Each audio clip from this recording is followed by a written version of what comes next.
5월은 가정의 달입니다.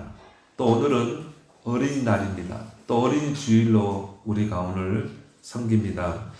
이 가정의 소중함을 인식시키기 위해서 이렇게 5월은 가정의 달로 또 어린이날, 어버이날 이런 날들을 제정해서 지키게 하는 것은 이 가정이 얼마나 소중한가, 또 후대가 얼마나 소중한가를 인식시키기 위해서 이렇게 나라에서 이렇게 날을 정해서 지키게 하는 것입니다. 왜냐하면 가정이 건강하면 사회가 건강할 수밖에 없는 거죠. 그래서 가정이 무너지면 사회도 무너지게 돼 있어요. 그만큼 이 국가에서도 나라에서도 또 지도자들이 이런 가정을 그만큼 소중하게 보고 있다는 것이죠. 그래서 가정은 사회를 구성하는 이 핵심 조직입니다. 어떻게 보면 이 가장 우리가 사회를 사회생활을 하는 첫걸음이 바로 가정에서부터 이루어지잖아요. 그래서 가정에서 모든 것을 다 배우고 또 학습하게 되죠. 또 인간관계, 그 시작이 가정에서 이루어지거든요. 그래서 자식은 또 부모와 어떤 관계 속에 있어야 되는가, 또 부모는 자녀를 어떤 관계 속에서 키워야 되는가, 이 인간관계를 이 가정에서 배우는 것입니다. 또 상하관계, 그렇죠? 윗 어르신들을 또 어떻게 또 이렇게 공경하고 효도해야 되는가, 이런 것들을 이제 이 가정에서 배우는 거예요.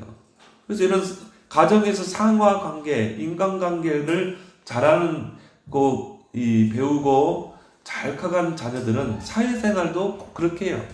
인간관계를 원만하게 하고 또 윗사람과의 관계를 또 잘하고 밑에 사람들을 잘 다스리고, 이게 가정에서 이루어지는 줄 믿습니다.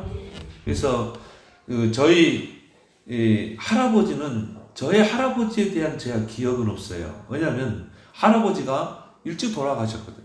그러면 제가 할아버지 얼굴도 잘 모르거든요. 어릴 때 아마 돌아가신 것 같아요.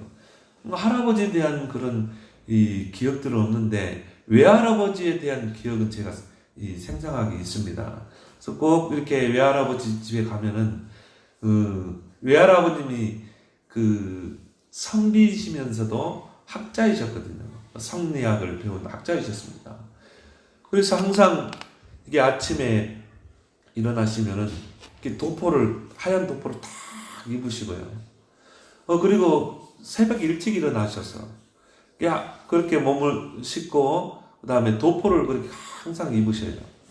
그리고 이제 또 같은 거 쓰고, 이 옷 마무리하는 게 굉장히 어렵거든요. 이렇게 말아가지고, 또 지금도 기억나요. 이렇게 똘똘 감아가지고 또 이렇게 묶어가지고. 근데 그걸 이렇게 보니까요, 이야, 이게 보통이 아니더라고요. 다 묶지, 또 이것도 또 이게 다 순서가 있어요. 또 속옷 입지, 또 겉옷 입지, 또 두루마리 입지, 이렇게. 그래서 아침이면 꼭 보면은 책을 읽으시죠. 이렇게 한자로 된 책을 읽으시고, 그리고 이 손자들에게 이렇게 덕담도 하시고, 늘 보면 인자하시고, 이런 분이거든요. 같이 할아버지하고 같이 식사를 못 하시죠. 어른들하고 우리는 엄마들하고 같이 하고, 그런 모습들이 지금도 이렇게 항상 생생합니다. 그래서 이 건강한 사회에서, 건강한 가정에서 건강한 사회가 나오게 되는 것이죠. 이런 걸 보면서 우리가 이 인간관계를 어떻게 해야 되는지, 이런 것들을 이제 배우게 되는 거죠. 모든 범죄의 근본 시작도 가정에서 이루어집니다. 그래서 이런 사람을 죽이고 또 사회에서 범죄하는 사람들의 그 모든 근본이 가정에서부터 시작됩니다. 그 가정이 그만큼 중요한 것이죠. 그래서 우리가 이 가정의 달, 특히 오늘 어린이 주일을 맞아서 복음으로 가정을 세우는 그 파수꾼의 사명을 감당하는 여러분 되길 바랍니다. 아멘. 하나님이 저와 여러분들을 파수꾼으로 세웠다.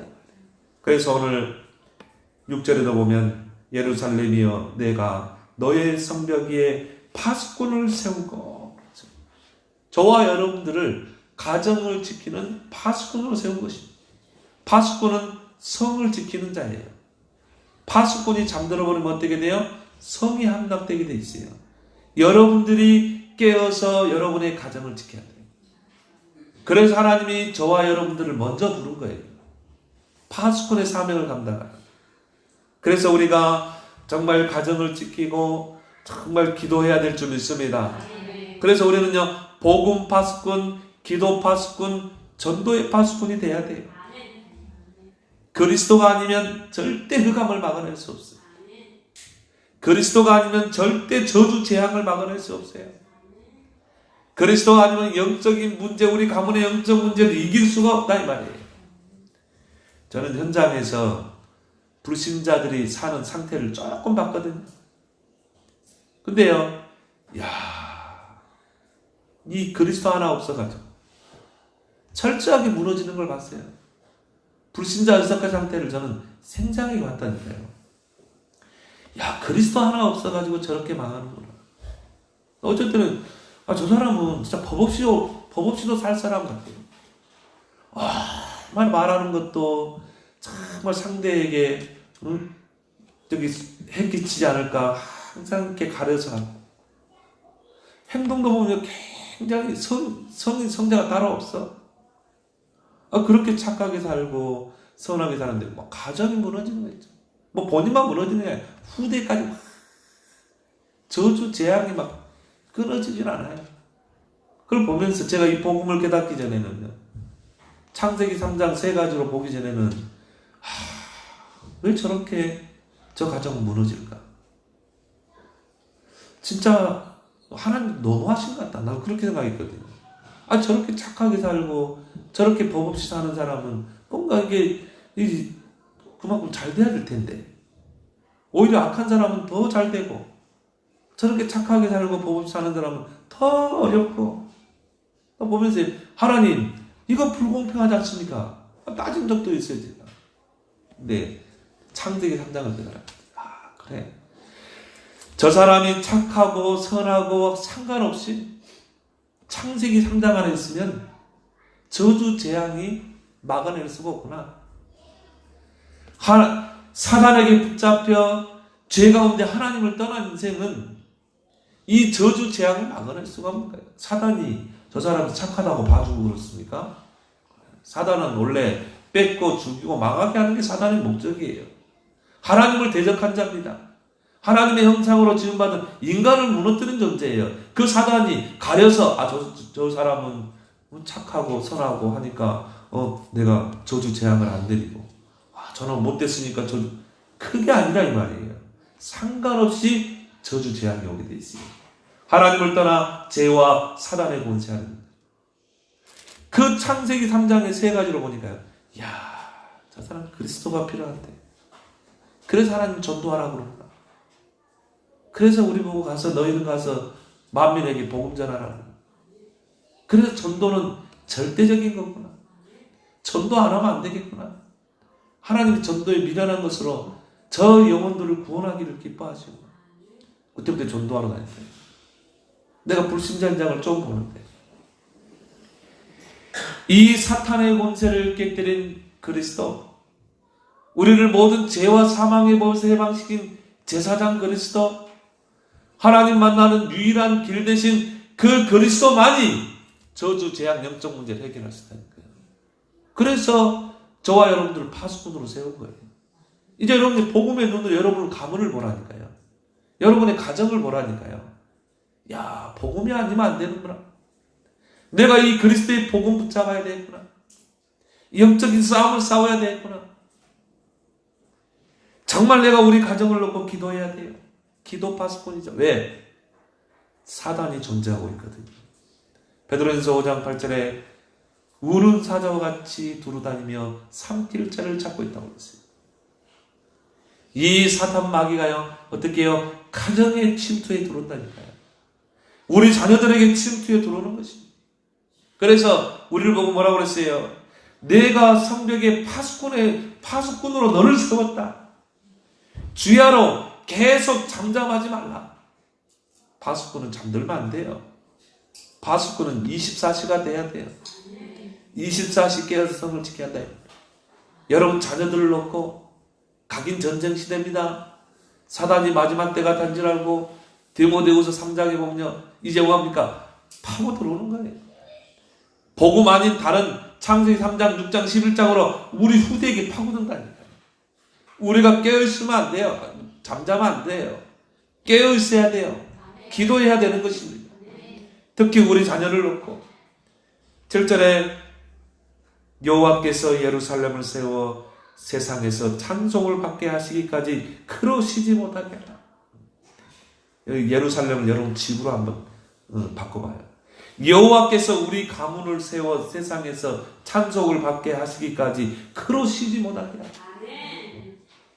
정말 우리 가정이 복음으로 회복되기까지, 우리 가문을 통해 후대를 통해 하나님이 찬송 받으시기까지 쉬지 못하게 해야 돼요.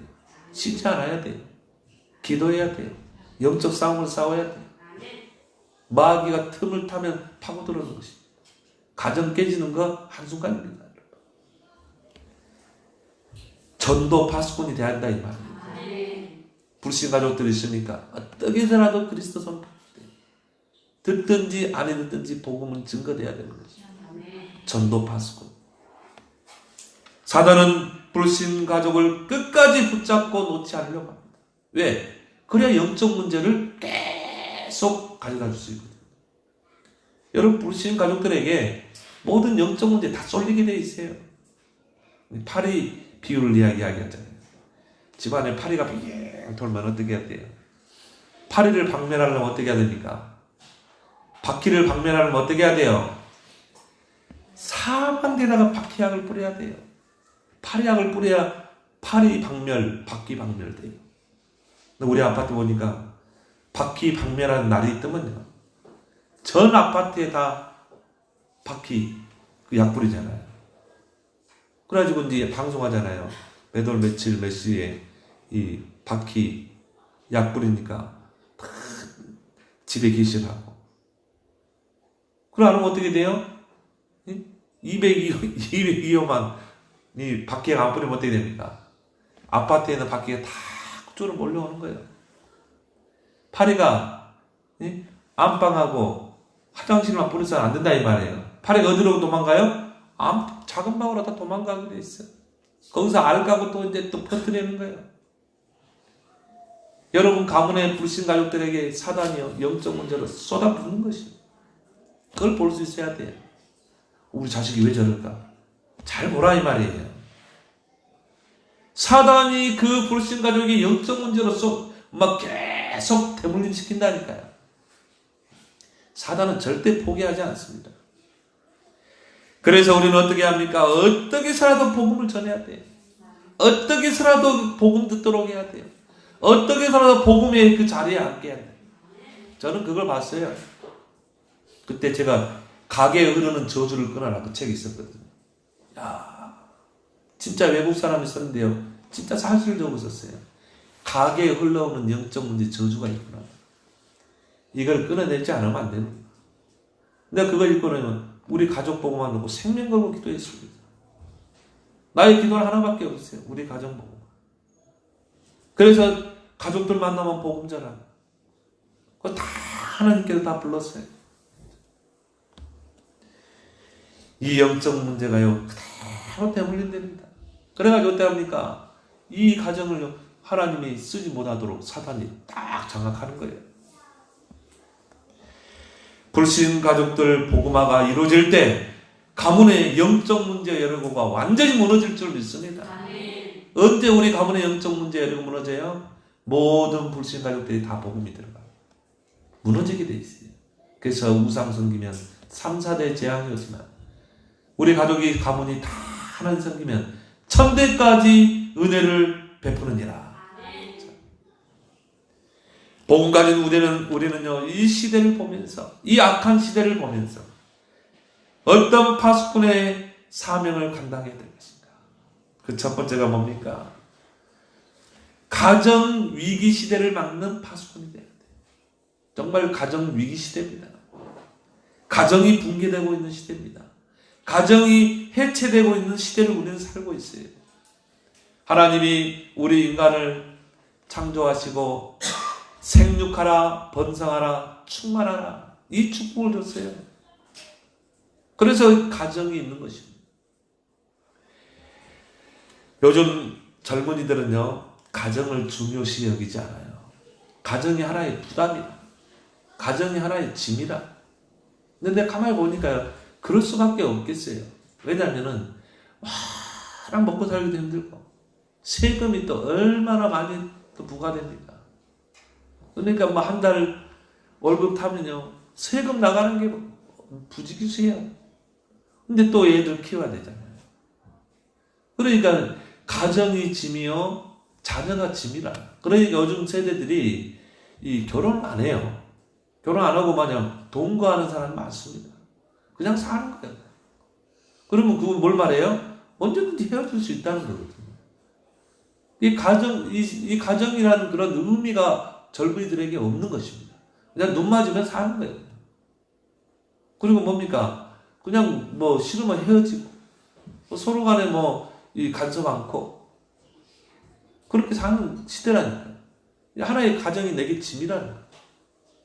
가정이 내게 부담. 왜? 부모를 보니까요. 진짜 자식 키우기 위해서 둘이 맞벌이하고 거의 대화할 시간도 없고 늘 밤에는 지쳐있는 아빠, 지쳐있는 엄마 뭐 그걸 봤거든. 그러니까는 뭐냐면 이 가정을 하나의 짐으로 보는 거죠.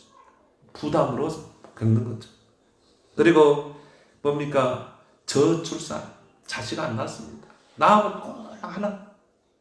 근데 우리 번동지교회 우리 김경희 지사님 그 지교에 딱 가니까 남동생이 딱 이발을 왔더라고요. 그래서 대화하면서 아이 또 둘째 안 봐요? 내가 그랬더니 목사님 하나도 키우기 힘들대요.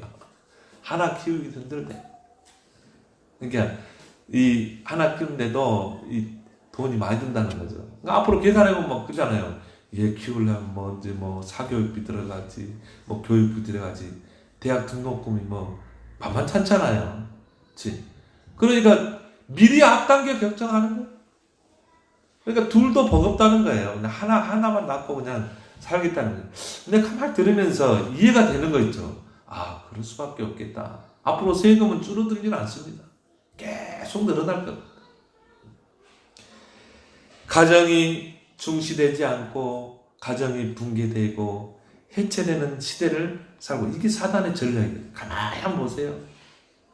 하나님 뭐예요? 생육, 번성, 충만, 정복. 전통의 화살이 가득 찬 자가 복이 있다고 그랬거든요. 하나님의 뜻은 다산입니다. 근데 그게 맞아요. 자녀를 많이 낳아야 생산 능력이 많아지잖아요. 지금 고령화 사회 아닙니까? 이제 앞으로요, 진짜 이 젊은 세대들은 어려울 때가 옵니다.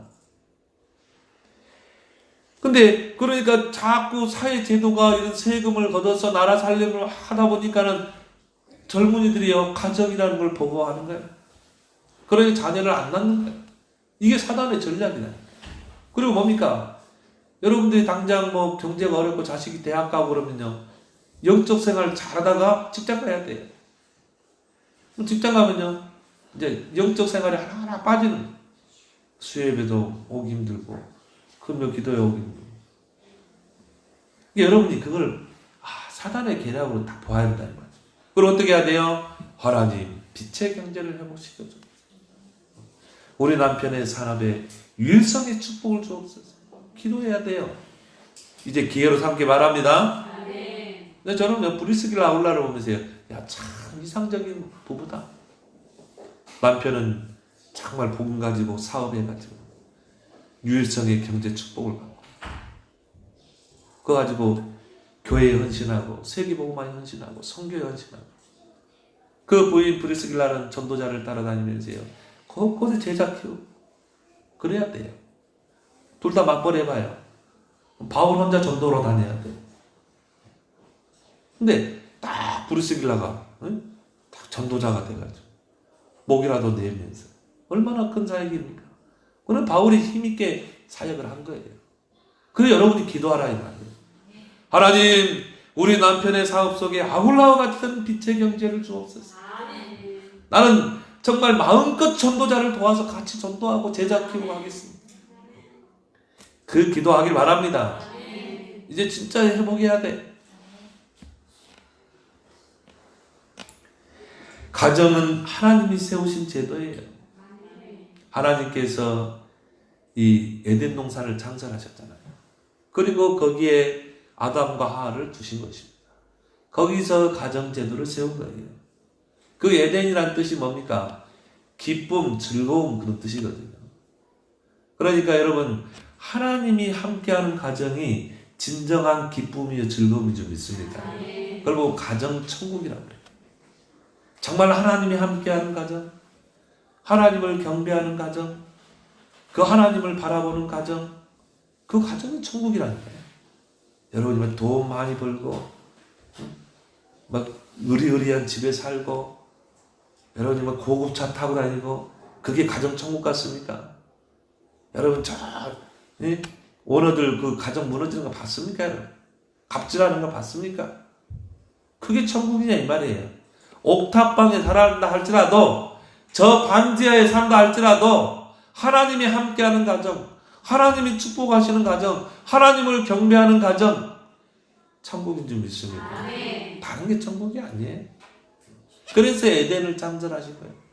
그리고 거기에 가정 제대를 세웠다는 거예요. 아담의 갈비뼈를 취해서 여자를 만들어서 가정을 이뤘잖아요. 갈비뼈를 취한 게 아니라 가장 가까이 둘 그 여자를 만든 것입니다. 그래서 반쪽들을 만나서 하나가 되는 게 가정 아닙니까? 그 속에서 생육, 번성, 충만하는 그 축복을 하나님이 주신 것입니다. 그래서 가정은 하나님이 세운 제도이기 때문에 하나님의 축복이 흐르는 통로예요. 너는 복의 근원이 될지라고 했잖아요. 하나님의 축복이 흐르는 통로가 바로 가정이다. 또 세계복음화의 도구가 가정이에요. 하나님이 세계복음화를 어떻게 합니까? 가정을 통해 하는 거예요. 그래서 아브라함을 부르잖아요. 아브라함을 부르시고 그 가문을 통해서 이삭과 야곱과 요셉을 통해 세계복음화 인물이 나오잖아요. 그게 하나님이 세계복음화의 도구로, 이 땅에 하나님 나라를 이루는 도구로 하나님이 그 가정을 세우는 것입니다. 그래서 요셉의 가문에 모세가 나오잖아요. 한나의 그 가정에 사무엘이 나오잖아요. 얼마나 중요합니까? 그 사무엘이 한 시대에 정말 하나님의 지도자로 쓰임받았을 때는 그 가정이라는 게 있었고 거기에 어머니의 기도가 있었잖아요. 그 모세가 출애굽의 그 지도자로 쓰임받을 수 있었던 것은 그 가정이라는 게 있었다니까요. 하나님이 함께하는 가정이 있었고 어머니의 기도가 있었어요. 요셉의 기도. 그럼 가정이 얼마나 소중합니까? 사단은 그걸 잘 안다 이 말이에요. 그렇게 해서 어떻게 합니까? 어떻게 해서 가정을 깨려고 하는 거예요. 틈을 노리는 것입니다. 우는 사자같이. 그리고 여러분 그걸 본다면 어떻게 해야 돼요? 생명 걸고 지켜야 되는 것입니다. 그래서 내가 너로 성벽 위에 파수꾼을 세웠다 이 말이에요. 종일 종야에 쉬지 않고 복음 파수꾼, 기도 파수꾼, 전도 파수꾼, 이 사명 감당할 파수꾼으로 세웁니다. 여러분 이 파수꾼의 사명을 잘 감당하면 어떻게 됩니까? 8절부터 보세요. 여호와께서 그 오른손, 그 능력의 손으로 맹세하사 하나님 자신이 맹세했다니까요. 내가 다시는 내 곡식을 내 원수들에게 양식으로 주지 아니하겠고 내가 수고하여 얻은 포도주를 이방인이 마시지 못하게 할 것인지 오직 추수한 자가 그것을 먹고 나 여호와를 찬송할 것이 거둔 자가 그것을 나의 송곳들에서 마시리라 하였느니라. 전에는요 하는 일마다 실패하고 하는 일마다 새나가고 근데 여러분이 진짜 이 복음, 기도, 전도 파수꾼의 나는 사명을 감당하게 결단하고 여러분이 정말 복음으로 기도하고 여러분이 정말 이 불신가족들의 복음 전에서 가정복음화의 생명 걸면 어떻게 돼요? 하나님이요 다 회복되는 거예요. 원수들에게 뺏기지 않도록 이방인에게 뺏기지 않도록 추수한 자가 그걸 먹도록 성소들에서 마시게 하도록. 성소들에서 마시게 한다는 말은 뭡니까? 하나님께 마음껏 헌금할 수 있도록, 마음껏 드릴 수 있도록 하나님 그렇게 축복할 줄 믿습니다. 이게 가정이라는 거예요. 하나님을 바라보는 가정, 거기에 파수꾼. 여러분 한 사람이 얼마나 중요합니까? 그래서 24시 파수꾼이 되라 이 말이죠. 가정을 파괴하는 원인자가 누굽니까? 사탄 마귀입니다. 그래서 두 가지로 파괴하죠. 사단은 이걸 잘 알아요. 가정이 파괴되어 버리면 이 세상을 지배할 수 있다는 것을 사단은 잘 알아요. 그게 네피림 아닙니까? 그래서요, 사단이 두 가지를 가지고 가정을 파괴합니다. 첫 번째 뭡니까? 우상 숭배로 파괴하는 거예요. 경배 대상을 바꾸라는 거거든. 너희 가정은 하나님을 경배하지 마. 우상을 경배해. 다 줄게. 이게 사단의 이 노력이거든요. 그래서 출애굽기 20장 4절 5절에 우상 만들고 섬기고 절하고. 근데 성경은 뭐라고 그랬어요? 우상 만들어 섬기고 절하면 3, 4대 재앙이 온다고 그랬거든요. 그래가지고 가정을 완전히 저주 재앙으로. 고린도전서 10장 20절에 대저 이방인의 제사하는 것은 귀신에게 한다. 그 가정에 제사 문화를 탁 심어가지고. 사람들은 그렇습니다. 미풍양속이라고 그러면서. 죽은 조상 섬기는 거, 부모 섬기는데. 그게 뭐 나쁘냐? 천만의 말씀이에요. 거기에 귀신이 역사하는 거예요. 그게 모른다니까요. 그래야 가정을 완전히 무너뜨려 불신자 여섯가지 상태로. 에베소 2장 2절에 세상 풍속을 쫓고 공중의 권세 잡은 자를 따랐어. 이런 것들이 다 마귀에게 심부름하는 것, 종노를 하는 거예요. 속고 사는 것입니다. 그러나 가정을 완전히 불신자 여섯가지 상태로 다 무너뜨려 버려요. 또 두 번째는 영적 문제로 가정을 파괴시키는 것입니다. 여러분 한번 생각해 보세요. 전혀 다른 가정에 살던 두 남녀가 만나서 가정을 이뤘단 말이에요. 연애할 때는 몰라요. 연애할 때는 다 포장하고 만나잖아요. 그러니까 뭐예요? 그냥 좋은 것만 보이지. 저 남자 매력 있어. 저 여자 배필을 하고. 또 우리는요, 다 육신적으로 다 기준을 두잖아요. 그래가지고 이제 뭐 좋아서 연애하다가 만나서 가정을 이루거든요. 그럼 가정을 딱 이루고 나니까 숨겨진 것이 드러나게 돼 있어요. 결혼할 때, 연애할 때는 몰랐지. 근데 딱 결혼하면요, 사단이 드러내는 것입니다. 이제 진짜 남편의 영적 문제 드러나는 거예요. 아내의 영적 문제 다 드러나는 거예요. 그게 가문의 영적 문제거든요. 여러분 남편 이상한 남편입니까? 우리 남편은 이상하다. 그게 가문의 그 남편 가문의 영적 문제를 보여주는 거예요. 우리 여자 부인 왜 저러지? 우리 부인 가문의 영적 문제를 부인을 통해 보여주는 것입니다. 그러니까 이제 트러블 생기는 거죠. 저 남자가 연애할 때는 돈도 잘 쓰고 하더만 결혼하고 나니까 무능력이가지고 돈을 못 벌어. 술 먹고. 근데 여러분이 이거를 이 영적인 눈으로 보지 못하면 어때요? 저 왼수 같은 남편. 저를 살아야 되나? 근데 이제 이게 육신 눈으로 보는 것입니다. 근데 여러분이 조금만 이 복음의 눈으로 봐보세요. 저도 옛날에 TV에서 제가 교회 다니면서 그랬다니. TV에서 막 사람 죽이고 그러면요, 저런 놈들은 아주 그냥 평생 감옥에 가둬야 돼. 이랬거든요. 저런 죽일로 막 죽어마땅하려고 그랬거든요. 근데 내가 이 복음을 조금 깨닫고 나니까요, 저 사람도 창세기 3장의 피해자고, 저 사람이 복음 알았다면 저렇게 안 했을 텐데. 마귀는 원래부터 살인자라고 했잖아요. 마귀가 저 사람에게 들어가니까 사람을 죽이는 거예요. 저 주변에 복음하는 사람 한두 사람만 있었다면 저 사람 주변에 얼마나 많은 기독교인들이 있었겠냐. 그럼 저 사람이 진짜 복음 전했으면 저렇게까지 안 하는데 할 때 불쌍해 보이는 거죠. 아, 저 사람도 피해자인데. 여러분이 복음의 눈으로 보면요, 정말 우리 남편 불쌍하구나. 참, 저 창세기 3장 가문에서 저렇게 살아왔구나. 그러니 저렇게 될 수밖에 없구나. 저 창세기 3장의 피해자구나. 그럼 어떻게 돼요? 복음의 파수꾼의 사명을 감당합니다. 기도 파수꾼의 사명을 감당합니다. 전도의 파수꾼의 사명을 감당하잖아요. 복음은 뭐고 전도는 뭡니까? 거기서 해방돼 나오는 거잖아요. 전도는 뭡니까? 그 사람에게 복음을 전해서 이 사람이 복음을 깨닫고 예수님을 영접하는 거잖아요. 진짜 영접하면 사람 바뀌게 돼 있어요. 그죠? 영접은 뭡니까? 예수님이 내 안에 임하는 거잖아요. 예수님이 내 안에 성령으로, 예수님이 내 안에 빛으로 임하잖아요. 빛이 임하면 어둠은 떠나가는 거예요. 이 사람이 복음으로 계속 들으면 어떻게 돼요? 회복될 줄 믿습니다. 그 어떤 사회에서 교종단체, 알코올 중독자들 수용하고 안 돼요. 우리 남편이 저 알코올 중독자인데 저 정신병원에 수용해가지고 그게 됩니까? 정신병원 들어가면 술을 끊겠죠. 나오면 또 그대로 해요. 왜? 영적 문제는 안 갇힌다 이 말이에요. 그대로 또 다시 나오면 그대로 영적 문제 다시 들어가는 거예요.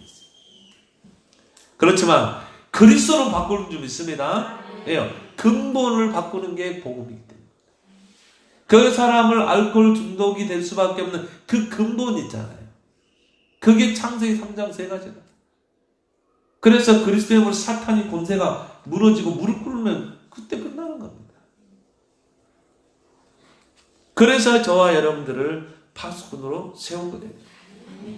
그래서 바울은요, 정말 이 가정의 소중함을 언급하면서 에베소 5장 5장과 6장에 보면은 부부간의 관계를 이 그리스도와 교회와의 관계로 설명했어요.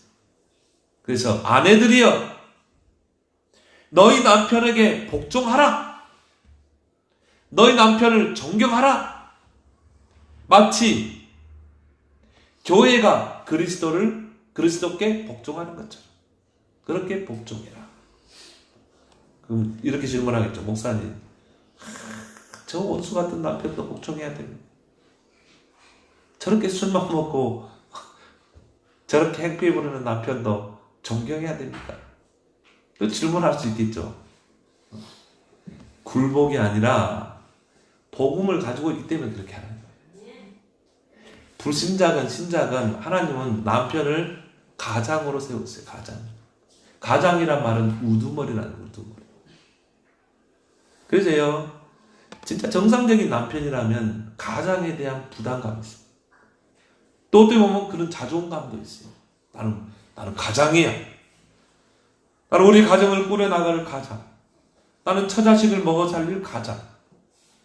근데 그런 엄청난 자부심이 있으면 되는데 그 자부심이 없다 이 말. 자존감이 지금 땅에 떨어져 있다 이 말. 왜? 제대로 돈벌이도 안 되지.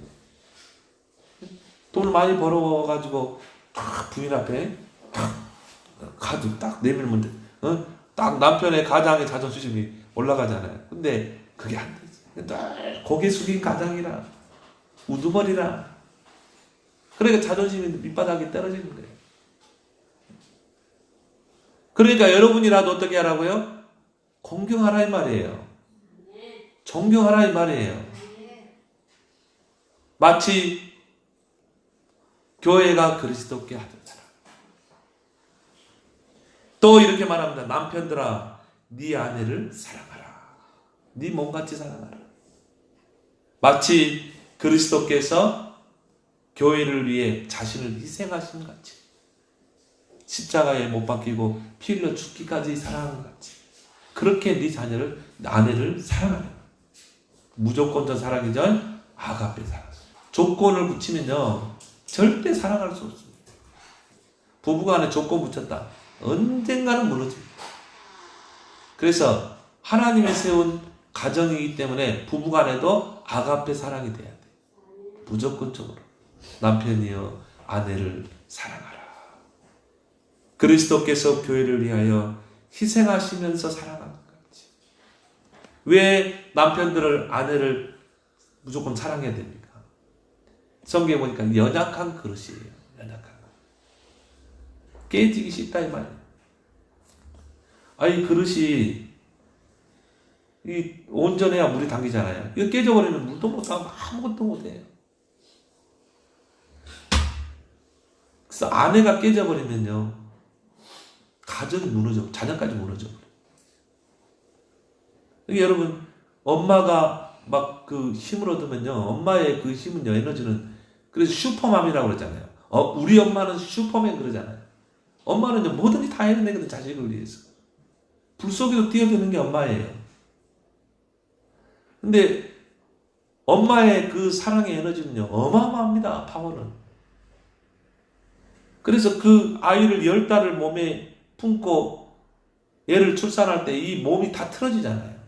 근데 그걸 다 감당해내는 게 엄마거든요. 그래서 엄마는 슈퍼맘이다. 그리고 자녀를 희생하면서 키워나가잖아요. 그래서요, 엄마가 깨져버리면요, 가정이 무너져, 자녀까지 무너진다. 아버지가 좀 무너졌다. 그래도 엄마가 버팀목이에요, 자녀에게. 엄마가 무너져버리면 자녀들은 완전히 무너져버려요. 그래서 연약한 그릇으로 알고 귀하게 여기라. 그릇이 깨져버리면 아무것도 못하잖아요. 저 얼마 전에 그 엄마가요, 그 우울증에 잡혀버립니다. 애기를 막 내팽개쳐버리잖아요. 젖도 안 주고. 이 엄마가 깨져버리면 그렇게 되는 거예요. 한번 우리 사모님이 한 번은 턱하게 한번 마음 먹고는 뭐냐면 탁 나가버리더라고요. 그래서 우리 세 남자가 힘들었어요. 아니 우리 세 남자가요 막 제가 이제 밥도 해주고 막 하니라고. 근데 한번 그렇게 아내 소중한지 엄마가 소중한지 한번 세 남자가 한번 체험해라 그런 것 같아요. 그래가지고는 전화도 안 받고 보니까 다 이제 우리 김성남 집사님 집에 숨어 있었는 것 같아요. 그래서 전화도 안 받고. 그러니까 이제 아빠가 이제 해야 되잖아요. 진짜 힘들더라고. 그 하루 정도 엄마가 없으니까. 이렇게 힘든데. 그죠? 그래서 어떻게 하라고요? 아내를 귀히 여기고. 어떻게 해요? 사랑하라. 이게 부부의 가정인 줄 믿습니다. 그러면요, 가정에 문제 날 게 없어요. 아내를요, 우리 남편이 아무리 개떡 같고, 진짜 그런다 할지라도, 남편을 복종하라. 그 말은 뭡니까? 남편의 자존감을 올려주라. 그리고 뭡니까? 존경하고. 왜? 하나님이 불신자든 아니든 우두모를 세웠다니까요. 가장으로 세웠다 이 말이에요. 남편들아, 너희 아내를 그리스도께서 희생하신 것 같이 사랑해라. 품어줘라. 연약한 그릇이기 때문에. 그러면 가정에는 문제 없을 줄 믿습니다. 그 위기 시대를 다 넘어가게 됩니다. 가정이 부부가 살면서요, 여러 가지 고비들이 있잖아요. 근데 이거를 넘어서는 게 그리스도와 교회와의 관계를 딱 생각하면요, 가정은 부부간의 생각 다 넘어설 수 있는 거예요. 두 번째 뭡니까? 각인 전쟁 시대 파수꾼의 사명감. 각인 전쟁입니다. 무엇이 들어가서 각인되었느냐가 모든 것을 좌우하게 되어 있어요. 여러분, 사람을 막 몇 명 죽인 사람들 보세요. 그 살인자들 보세요. 그 마음속에 미움과 증오가 들어갔기 때문에. 그게 가정에서 들어갔다니까요. 그게 부모를 통해서. 이게 미움과 증오가 다른 사람에게 가는 거예요. 그게 가정에서 시작된다. 그게 들어갔기 때문에. 그래서 에베소 6장 4절에 너희 자녀를 노엽게 하지 말라. 자녀를 노엽게 하면 안 돼요. 자녀들에게 상처를 주면 안 돼요. 이스라엘이 왜 노예가 되었습니까? 복음 아닌 다른 것들이 각인됐기 때문에 그래요. 요셉 이후에 이 후대들에게 이 복음 언약을 각인시키지 못했다. 그러니까 어떻게 됩니까? 430년 동안 노예 생활했다. 그래서 이스라엘 백성이 출애굽해가지고 광야길을 가는 때 그때 하나님이 주신 말씀이 신명기 6장 4절 9절 아닙니까? 너희가 왜 애굽의 노예가 돼? 너희는 세계복음화의 선민이여 민족인데 왜 애굽의 노예가 되냐? 그걸 과거를 아픔을 기억하면서 너희는 이 언약을 붙잡으란 말이야. 신명기 6장 4절. 너희 부모가 먼저 하나님의 말씀을 사랑하고 각인시켜. 너희 자녀에게 부지런히 각인시켜라. 다른 것이 들어가 각인되고 뿌리내리고 자리 잡기 전에. 그래서 또 이 노예라는 그 전철을 받기 전에 하나님의 말씀을 각인시키고 복음을 각인시켜라. 부지런히 각인시켜라. 누웠을 때든지 길을 행할 때든지 강론해라. 문설주 문인방에 하나님 말씀을 기록해서 들어가면서 나오면서 그거를 보도록 해라. 이스라엘 정통 유대인들은요, 문지방에다 하나님 말씀을 기록해놓고 거기다 꿀을 발라요. 그리고 그 꿀을 허락할 때랍니다. 성경의 시편에 하나님 말씀이 내 입에 송이꿀과 같이 다니이다. 그 문자, 그 사실대로 그렇게 한 거예요. 문지방에다가 하나님 말씀을 기록해놓고 꿀을 발라. 하나님 말씀이 얼마나 다른지. 그걸 우리 아이들이 어릴 때 체험했네. 그리고 이마에 붙이고 손목에 기호로 삼고. 그래서 이 말씀의 띠를 묶어가지고요. 그걸 가지고 묵상하고 기도하도록. 그래서 잊어버리지 않도록 해요. 디모데후서 3장에 보면 바울은 말세 때를 생각하면서 말합니다. 말세 때에는 고통하는 때가 이를 것이다. 왜 고통하는 때가 이릅니까? 복음이 아닌 하나님 말씀이 아닌 다른 것들이 각인돼서 들어가기 때문에 그래요. 그러니까 고통의 때가 올 수밖에 없죠. 사람들은요, 하나님보다 자기를 사랑하고 돈을 사랑하고 쾌락을 사랑하고 하나님을 그 마음에 두지 않고, 그러면 어떻게 돼요? 사람은요, 사나워지게 돼 있어요.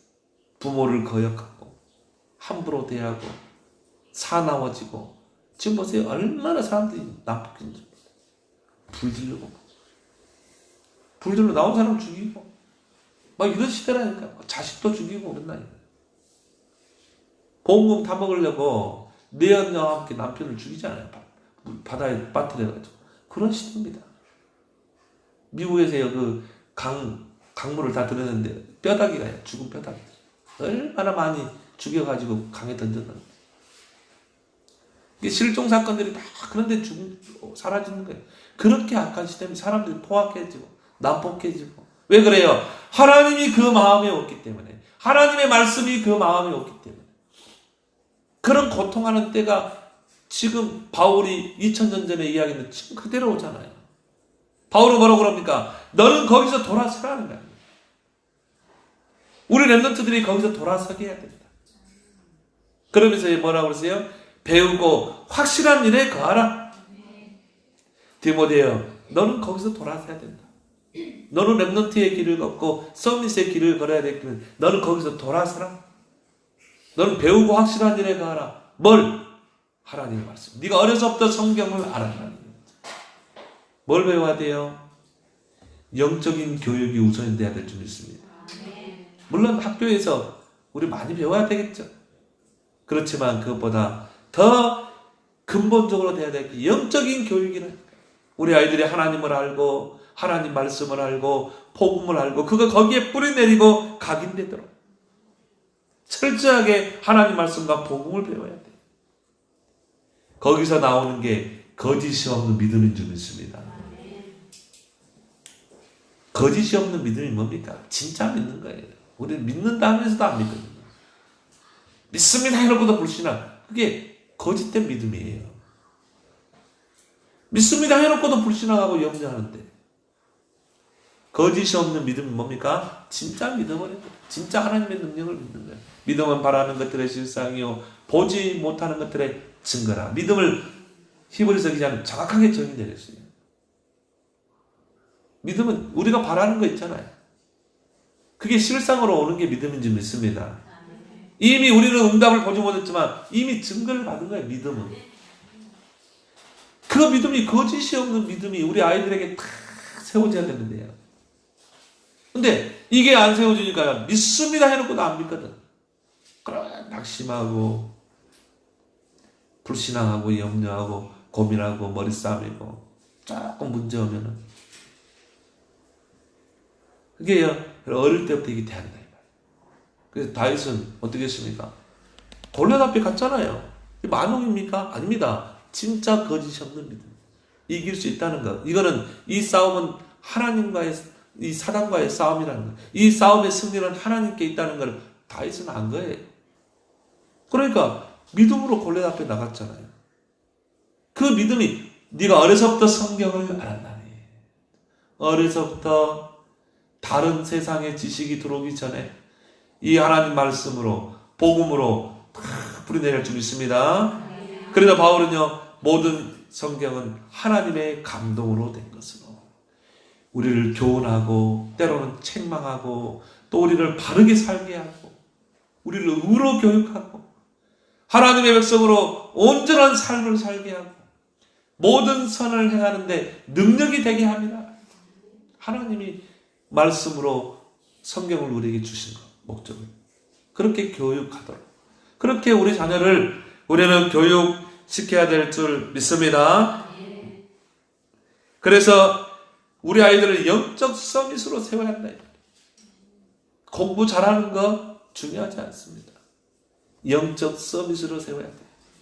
모든 것을 영적으로 보고 영적인 축복을 우선순위에 두고 우리 아이들이 말씀의 흐름을 따라가고 기도하는 것에 우선순위를 두고 정말 하나님께 집중하고 이게 영적 서밋이나 그러면요 나머지는 따르는 거예요.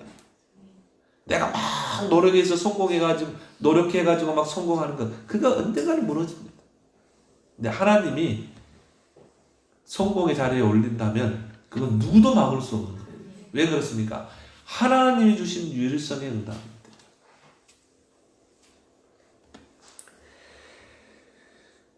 이 청교도들이 아메리카 대륙에 상륙해서 세운 나라가 미국이죠. 영국의 메리 외왕이 카톨릭 신자인데요. 기독교인들을 다 잡아 죽이는 거예요. 그래서 우리는 오직 하나님 말씀대로 살겠다. 그 청교도들이 배를 타고 아메리카 대륙에 상륙했다는 거예요. 그렇게 해서 교회를 세우고 학교를 짓고 그 아메리카 대륙을 개척한 나라가 미국이라 이 말이에요. 그래서 미국은 초창기에 학교에서 다 성경을 가르쳤어요. 성경적인 세계관을 가르쳤어요. 성경을 가지고 정치를 보고 성경을 가지고 사업을 하고 성경을 가지고 후대를 키우고 모든 게 성경이 나왔어요. 근데 하나님이 얼마만큼 미국이라는 나라를 축복했냐면요. 20세기 경제를 다 몰아간 거죠. 미국이 아니라 유럽의 모든 국방비를 합친 것이 미국 국방비와 비교할 수 없을 정도로 그렇게 축복한 거예요. 미국은. 그런데 케네디 대통령이 되면서부터 그가 한 일이 뭡니까? 학교에서 성경 가르치는 거 금지시켜버렸어요. 왜? 케네디 대통령이 캐톨릭 신자거든요. 교황에서 로비를 했겠죠. 교황청에서. 성경 가르치지 못하다. 그래가지고 그때부터 모든 미국에 있는 학교, 초등학교, 대학교까지 성경 가르치는 걸 금해버렸다. 어떻게 됐습니까? 케네디를 저격당했습니다. 케네디 후손들이 어떻게 됐습니까? 비행기 사고, 알코올 중독, 완전히 그 가문이 다 저주받아 버렸어요. 왜? 하나님을 대적하는 일이니까. 그때부터 미국은요, 점점 3단체에 잡힌 것입니다. 프리메이슨, 뉴에이지, 그리고 뭡니까? 유대인 다 잡힌 거야. 이번에 어벤져스, 엔드게임 그거, 우리 둘째 아들이 보자고 그래가지고는요, 친구들은 다 봤다나? 그래서 보자고 그래서 내가 한번 가서 봤거든요. 진짜 맨은 다 나왔대요. 스파이더맨, 캡틴 아메리카, 또 엘크맨 다 나왔어요. 헐크만. 근데 보니까는 그 히어로라고 그러죠. 히어로들이 나와가지고 악당들과 싸워가지고 지구를 지켜내는 거라. 그런 내용이에요. 근데 딱 보니까 이게 창세기 3장, 6장, 11장이에요. 이게 히어로란 말이 뭡니까? 영웅, 용사 그런 뜻이거든요. 그러니까 세상에 영웅들이 나와가지고 세상에 용사들이 나와가지고 적을 물리치고 이 땅에 파라다이스를 이룰 수 있다는 거예요. 그게 뭡니까? 창세기 3장, 6장, 11장. 네가 이 선악과를 먹으면 네가 하나님처럼 되는 거야. 네가 하나님이 되는 거야. 네가 바로 슈퍼맨이 되는 거야. 네가 히어로가 되는 거야. 하나님 없는 이 세상을 우리가 네피림 시대를 만들자는 거 아닙니까? 그래서 하나님의 아들들이 세상의 딸들의 아름다움을 보고 다 시집가고 장가가고 그래가지고 나온 인물이 뭡니까? 그때 당시 용사가 그게 히어로거든요. 그게 네피림 시대예요. 지금 세상이 네피림 시대로 싹 가고 있는 거죠. 이번에 그 영화가요, 우리 국내에 어제까지 1000만 명을 돌파했어요. 어마어마한 영향력입니다. 앞으로는 이런 네피림 시대로 간다는 거거든요. 창세기 11장 뭡니까? 하나님이 없는 세상을 만들자는 거예요. 바벨탑을 쌓자는 거죠. 저는 보면서요, 이야, 정확하게 창세기 3장, 6장, 11장을 보여주는구나.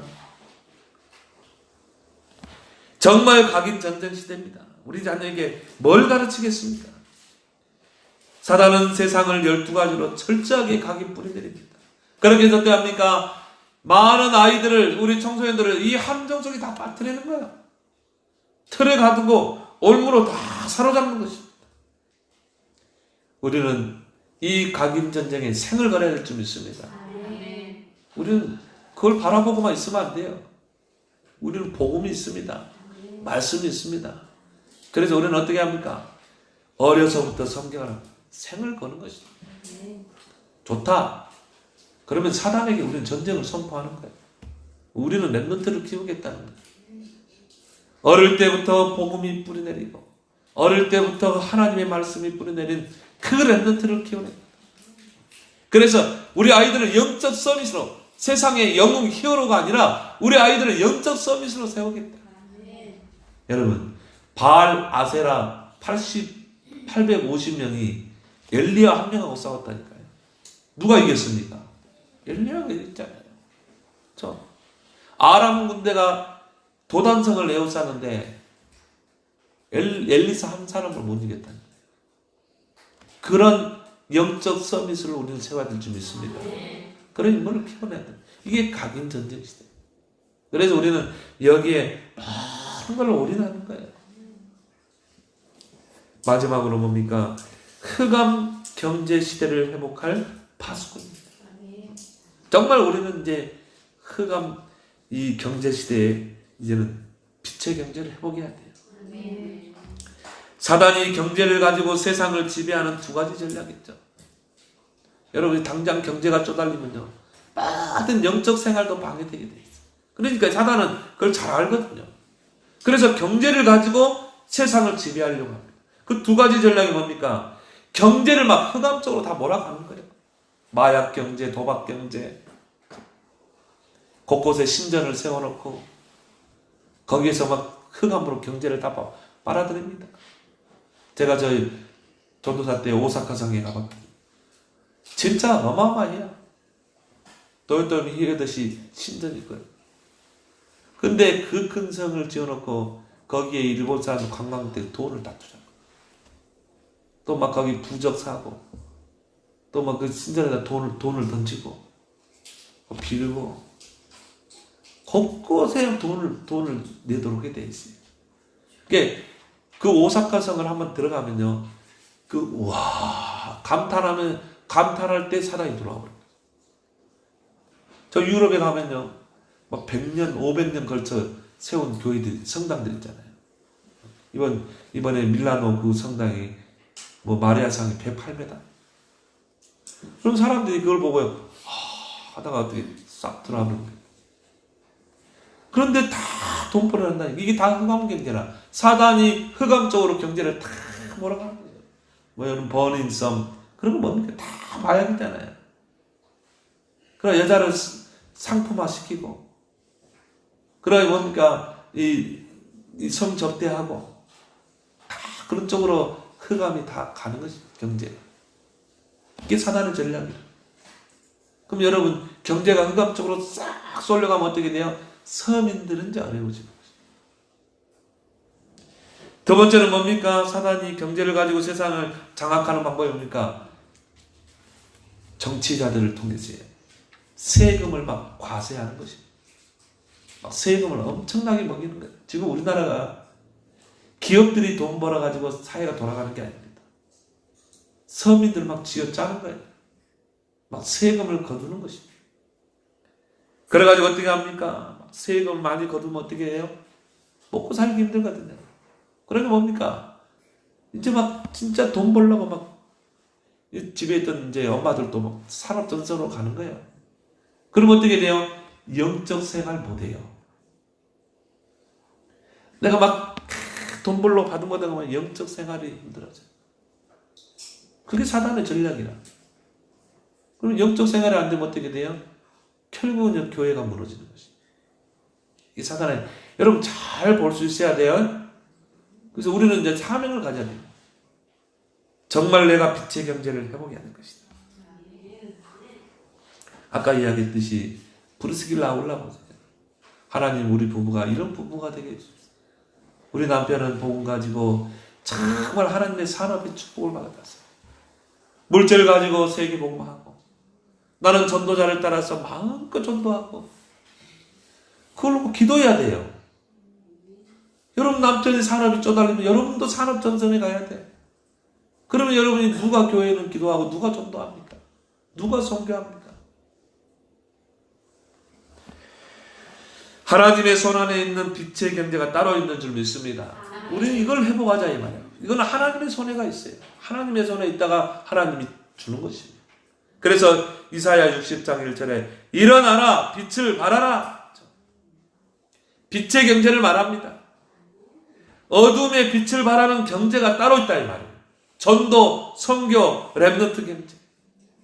정말 237개 나라를 살릴 선교 경제. 정말 렘넌트를 키울 수 있는 렘넌트 경제. 이걸 보고 빛의 경제, 어둠의 빛을 발하는 경제가 따로 있어요. 하나님 손에 있다. 물론 사회를 유지하는 경제도 있습니다. 근데 빛의 경제는 따로 있다. 그래서 하나님께서 이 빛의 경제를 우리에게 약속한 줄 믿습니다. 일어나라, 빛을 발하라. 그럼 어떻게 돼요? 열방이 그 빛으로, 열왕이 그 비치는 광명으로, 미디안의 약대가 너에게 공급되고, 느바야스의 약무리가 네게로 공급되고, 이방인들이 금과 은을 싣고 너에게로 오고, 성전을 회복하고 몰려드는 축복. 여러분이 진짜 일어나 빛을 발하면 빛의 경제를 하나님 회복할 줄 믿습니다. 하나님의 빛의 경제를 탁 쥐고 있다가 누구에게 주겠어요? 진짜 일어나 빛을 발하는 자. 빛은 바로 복음 아닙니까? 발하라, 이거는 뭘 말합니까? 전도와 선교 렘넌트 운동 아닙니까? 여기에 여러분 진짜 올인해보세요. 전도에 올인해보세요. 선교 렘넌트 운동에 올인해보세요. 그러면 하나님이 빛의 경제를 회복할 줄 믿습니다. 여러분 그러세요. 우리가 선교 헌금도 하고 렘넌트 헌금도 하고 하는 거죠. 내가 교회를 세우는 헌금도 하는 거예요. 그래서 오늘 세 가지 파수꾼, 가정 위기 시대를 막는 파수꾼, 각인 전쟁 시대 파수꾼, 흑암 경제 시대의 빛의 경제를 회복하는 파수꾼의 사명을 감당하기는 여러분 되기를 예수 그리스도로 축원합니다. 하나님 아버지, 우리를 24시 파수꾼으로 세우신 것 감사합니다. 하나님께서 우리를 우리 가문의 성벽 위에 파수꾼으로 세우시고, 또 여호와로 종일 종야에 쉬지 못하게 하는 파수꾼, 또 우리 가문을 세워서 정말 세계복마의 가문으로 하나님이 영광 받으시기까지 그로 하여금 쉬지 못하게 하라고 했사오니, 오늘 가정 위기 시대를 막는 파수꾼, 각인 전쟁 시대 파수꾼, 흑암 경제 시대를 회복하는 빛의 경제를 회복하는 이 파수꾼의 사명을 잘 감당하여 가정을 세우고 후대를 세우고 빛의 경제를 회복하는 그런 귀한 파수꾼 다 되게 주옵소서. 예수님 이름으로 기도합나이다. 아멘.